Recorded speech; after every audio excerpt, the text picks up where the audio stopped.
কুসুমেরই ফেলে রেখে যাওয়া চিঠির উপরে ইন্দ্রাণী গাঙ্গুলি বিশ্বাস করে কুসুমকে বিশ্বাসঘাতক বললেও কুসুমের ফেলে রেখে যাওয়া সেই চিঠির উপরে কোনোভাবেই ভরসা করতে পারছে না আয়ুষ। হ্যাঁ বন্ধুরা, ভিডিওটা লাইকটি দেখতে থাকুন। যে মুহূর্তে কিনা সকাল হওয়া মাত্র ইন্দ্রাণী গাঙ্গুলি যখন কিনা কুসুমের ফেলে রেখে যাওয়া সেই চিঠি পড়তে পারে এবং সেই চিঠি পড়া মাত্র ইন্দ্রাণী গাঙ্গুলি যখন কিনা বলতে থাকে যে এত বড় স্পর্ধা, এত বড় বিশ্বাসঘাতকতা কুসুম তুমি আমার সঙ্গে কী করে করতে পারলে, যে মেয়েটাকে কিনা আমি গ্রাম থেকে এখানে নিয়ে এসে আমি ওকে রীতিমতো ওর জীবনটাকে বদলে দিয়েছিলাম, ওকে এরকম ঘর বাড়ি থেকে শুরু করে ওকে টাকা পয়সা সমস্ত কিছু দিয়ে সাহায্য করেছি, ওকে কিনা মাথা গোজার আমি ঠাইয়ের ব্যবস্থা করে দিয়েছি। আজকে সেই মেয়ে ওই মেঘার কারণে আমার বিরুদ্ধে গিয়ে আমার সঙ্গে বিশ্বাসঘাতকতা করলো। এর জন্য কুসুমকে আমি কোনোদিনও ক্ষমা করবো না। এবং তার পাশাপাশি কুসুম তুমি নিশ্চয়ই আমাদের উপরে তোমার বাবার দায়িত্বটা চাপিয়ে রেখে চলে গিয়েছো, এর জন্য তো তোমার বাবাকে অবশ্যই ভুগতে হবে। ঠিক সেই মুহূর্তে ইন্দ্রাণীকে শান্ত করার জন্য শঙ্কর যখন কিনা বলতে থাকে যে কর্তামা আমার কেন জানি না মনে হচ্ছে যে এটা কুসুমের লেখা নয়, কারণ আমি তো কুসুমের বাবা এবং আমি বেশ বুঝতে পারছি যে এটা কুসুমের লেখা নয়। আয়ুষ বাবা তুমি অন্তত আমার কথা বিশ্বাস করো। ঠিক সেই মুহূর্তে ইন্দ্রাণী গাঙ্গুলি যখন বলতে থাকে যে শঙ্কর তোমার মেয়ের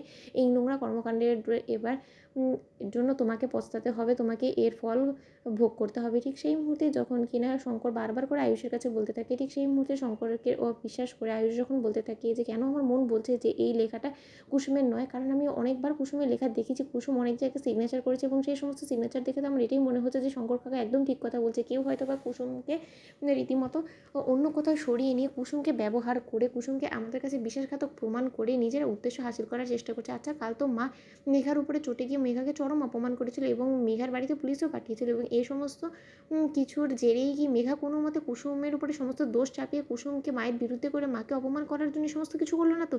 কারণ হঠাৎ করে কুসুম এরকম করে তো গায়েব হয়ে যাওয়ার মতো মেয়ে না, কাউকে কোনো কিছু না বলে। এবং কুসুম আর কাউকে কোনো কিছু বলুক বা না বলুক অন্তত ও আমাকে যাওয়ার আগে বলে যেত। আমার যে করেই হোক না কেন একবার অন্তত শঙ্কর কাকার কথার উপরে বিশ্বাস করাটা প্রয়োজন। ঠিক সেই মুহূর্তে যখন কিনা শঙ্কর কাঁদতে কাঁদতে এক পর্যায়ে অসুস্থ হয়ে পড়ে, ঠিক সেই মুহূর্তেই আয়ুষ যখন কিনা গার্ডকে জিজ্ঞেস করতে থাকে যে আচ্ছা কুসুমকে এখান থেকে নিয়ে যাওয়ার সময় আপনি দেখেছিলেন কুসুম কি নিজে পায়ে হেঁটে গিয়েছিল? ঠিক সেই মুহূর্তে যখন কিনা সেই সিকিউরিটি গার্ড বলতে থাকে যে না না, ওনাকে তো রীতিমতো অসুস্থ অবস্থায় নিয়ে গিয়েছিল, কয়েকজন লোক এসেছিলো এবং তার পাশাপাশি ওই মেঘা ম্যাডামটাও ছিল। ঠিক সেই মুহূর্তে আয়ুষের সন্দেহ তীব্র হয়েছে এবং আয়ুষ বলতে থাকে যে না, যে করেই হোক না কেন এই রহস্যের উপর থেকে আমাকে পর্দা ওঠাতেই হবে এবং তার জন্য আজকে থেকেই আমাকে নতুন এক লড়াইয়ে নেমে পড়তে হবে। আমাকে যে করেই হোক না কেন কুসুমকে খুঁজে বার করে সমস্ত সত্যটা জানতে হবে, কিন্তু এটা শুরু করতে হবে আমাকে মেঘার বাড়ি থেকে।